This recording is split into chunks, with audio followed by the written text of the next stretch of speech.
नमस्कार दोस्तों। जय श्री कृष्ण। राधे राधे। प्रिय दर्शकों, जो औरतें कपड़े खोलकर नहाती हैं उसके जीवन में इसका क्या असर पड़ता है। मित्रों, इस वीडियो में एक कहानी के जरिए आपको बताया जाएगा। साथ ही ये वीडियो आपको बहुत अच्छी जानकारी और सीख देकर के जाएगी। तो चलिए मित्रों, आपका कीमती समय बर्बाद ना करते हुए अब सीधे कहानी पर ही पहुंचते हैं। मित्रों, एक समय विष्णु भगवान लक्ष्मी माता के साथ हरिद्वार में घूम रहे थे। लक्ष्मी माता ने देखा कि समस्त मनुष्य गंगा में नहा नहाकर हर हर गंगे कहते चले जा रहे हैं।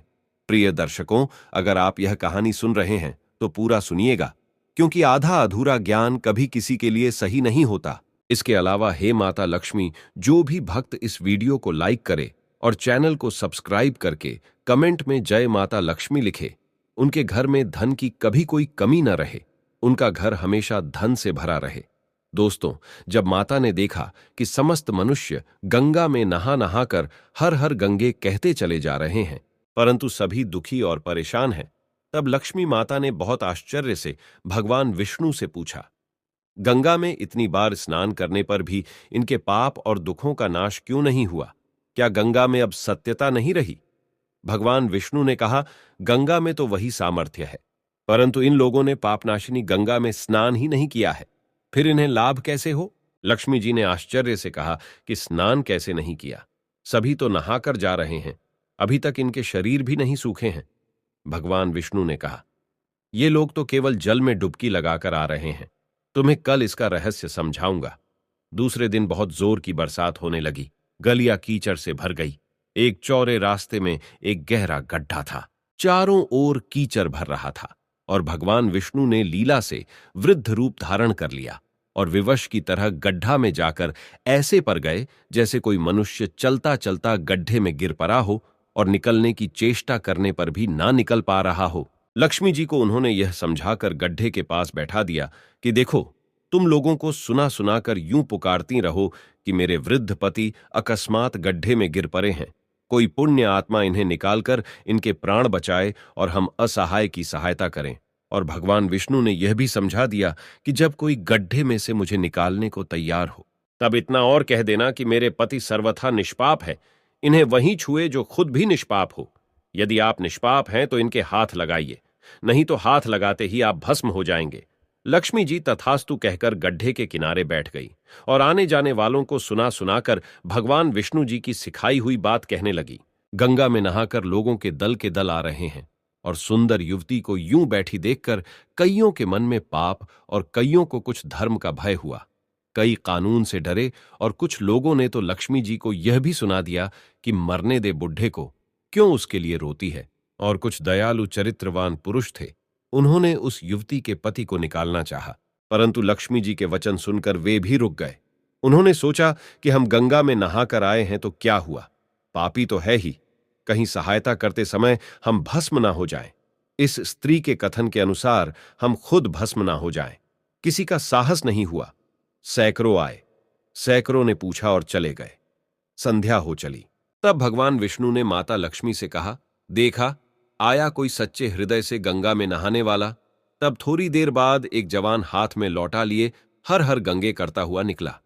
लक्ष्मी जी ने उसे भी वही बात कही। युवक का हृदय करुणा से भर आया। उसने भगवान विष्णु को निकालने की तैयारी की।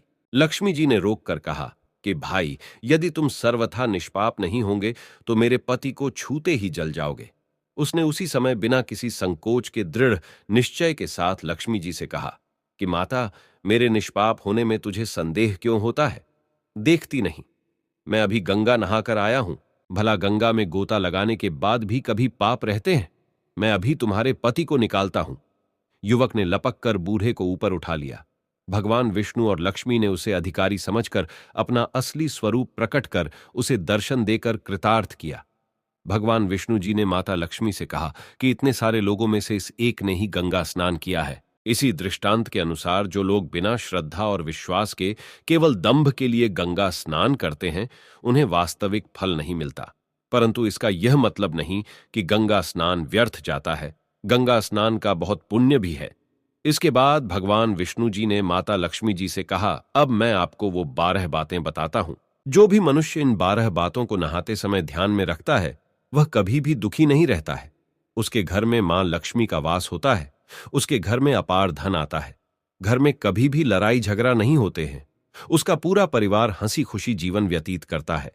तब माता लक्ष्मी ने कहा, हे भगवान, आप हमें यह 12 बातें बताइए। इसके बाद भगवान विष्णु उन बातों को बताना शुरू कर देते हैं और माता लक्ष्मी बहुत ध्यान से सुनने लगती है। दोस्तों, ये 12 बातें आप लोग भी बिल्कुल ध्यान से सुनना। इसके बाद भगवान विष्णु कहते हैं, प्रिय, ये 12 बातें बताने के बाद मैं आपको एक बात और बताऊंगा। जो औरतें कपड़े खोलकर स्नान करती हैं, उनके लिए यह बात बहुत ही महत्वपूर्ण है। तो हे लक्ष्मी, आप इस बात को बहुत ही ध्यान से सुनना। तभी विष्णु जी अपनी वाणी को शुरू कर और बताने लगते हैं। दोस्तों, विष्णु जी कहते हैं, स्नान करने से शरीर निरोगी रहता है और मन प्रसन्न रहता है। नहाने से चेहरे की क्रांति और शारीरिक आकर्षण में भी बढ़ोतरी होती है। अगर इस नित्य कर्म के दौरान कुछ बातों का ध्यान रखा जाए तो आध्यात्मिक से भी ज्यादा लाभ पाया जा सकता है। नहाने के क्रम में इन बातों का ख्याल जरूर रखा जाना चाहिए। नंबर 1, स्नान करने के बाद शुद्ध होकर पूजा पाठ आदि सारे काम करने के योग्य बनते हैं, इसलिए सुबह को ही स्नान कर लेना चाहिए। नंबर 2, शास्त्रों में कहा गया है कि स्नान करने से इन 10 गुणों की प्राप्ति होती है: रूप, तेज, बाल पवित्रता, आयु, आरोग्य, निर्लोकता, तप और मेधा। नंबर 3, धन, पुष्टि व आरोग्य और स्वास्थ्य चाहने वालों को हर मौसम में और हर दिन स्नान करना चाहिए। नंबर 4, शास्त्रों में कहा गया है कि सुबह स्नान करने से पाप का नाश होता है और पुण्य मिलता है। ऐसा कहा गया है कि सुबह नहाने वालों के पास नकारात्मक शक्तियां नहीं भटकती, इसीलिए सुबह स्नान करना ही उचित है। नंबर 5, बीमारी के हालत में सिर के नीचे से ही स्नान करना चाहिए। गीले कपड़े से शरीर को पोंछ लेना एक तरह का स्नान ही कहा गया है। नंबर 6, सुबह की लालिमा छाने से पहले ही स्नान लेना श्रेष्ठ माना गया है। नंबर 7, तेल लगाकर और देह को मल मल कर नदी में नहाना मना है। इसकी जगह नदी से बाहर निकलकर तट पर ही शरीर साफ करके तब नदी में डुबकी लगाना उचित है। नंबर 8, जिन घाटों पर कपड़े धोए जाते हैं वहां का जल अपवित्र माना गया है, इसलिए वहां से कुछ दूर हटकर ही नहाना चाहिए। नंबर 9, नदी में 11 या 21 डुबकियां लगाना अच्छा बताया गया है। नंबर 10, पवित्र नदियों में कपड़े निचोड़ने की मनाही है। नदी में किसी तरह की गंदगी नहीं बहानी चाहिए। नंबर 11, नल की तुलना में झरने का पानी, झरने से ज्यादा नदी का पानी, नदी के पानी से किसी तीर्थ का जल, तीर्थ के जल से गंगा जल अधिक श्रेष्ठ माना गया है। नंबर 12, गंगा माता का कथन है कि स्नान करते वक्त कोई चाहे जहां भी मेरा स्मरण करेगा, मैं वहां के जल में आ जाऊंगी। इसके बाद भगवान विष्णु जी ने कहा, अब मैं आपको औरतों के बारे में बताता हूं जो औरतें कपड़े खोलकर स्नान करती हैं। हिंदू धर्म शास्त्रों में हर एक चीज के लिए कुछ नियम बनाए गए हैं। इन नियमों में से एक है स्नान को लेकर की गई बातें। ऐसा माना जाता है कि आम व्यक्ति को शास्त्रों के नियमों का पालन जरूर करना चाहिए, जिससे उनके घर की सुख समृद्धि बनी रहती है और खुशहाली आती है। साथ में अपार धन बरसता है, माता लक्ष्मी प्रसन्न होती है। दरअसल हमारे शास्त्रों में ऐसी कई बातें लिखी गई हैं जिनका हम पालन सदियों से करते चले आ रहे हैं, लेकिन उसके कारणों के बारे में हमें अभी भी पूरी जानकारी नहीं है। ऐसे ही नियमों में से एक है निर्वस्त्र स्नान करना। आपने अक्सर घर के बड़ों को ऐसा कहते सुना होगा कि कभी भी स्नान बिना कपड़ों के यानी निर्वस्त्र नहीं करना चाहिए। अगर हम पौराणिक कथाओं की बात करें तो निर्वस्त्र स्नान की मनाही का एक सबसे बड़ा कारण कृष्ण जी के समय से जुड़ा है। पौराणिक कथाओं के अनुसार एक बार जब गोपिकाएं सरोवर में स्नान कर रही थीं और वो निर्वस्त्र थी, उस समय बाल कृष्ण ने गोपियों के सभी वस्त्र छिपा दिए। उस समय जब कृष्ण जी ने उनके वस्त्र छिपा लिए और गोपियों ने अपने वस्त्र वापस लेने की प्रार्थना की, तब कृष्ण जी ने उन्हें समझाया कि कहीं भी बिना वस्त्र धारण किए स्नान नहीं करना चाहिए। इससे जल के देवता वरुण का अपमान होता है, इसलिए आपको निर्वस्त्र स्नान न करने की सलाह दी जाती है। अगर आप नहाते समय यह सोचते हैं कि बंद कमरे में कोई आपको नहीं देख रहा है, तो ऐसा गलत है, क्योंकि ईश्वर आपको हर स्थान पर देखते हैं। और यदि आप निर्वस्त्र होकर स्नान कर रहे हैं तो यह मुख्य रूप से जल के देवता वरुण का अपमान करने जैसा होता है। निर्वस्त्र स्नान से आपको पाप लग सकता है और आर्थिक एवं शारीरिक नुकसान पहुंच सकते हैं।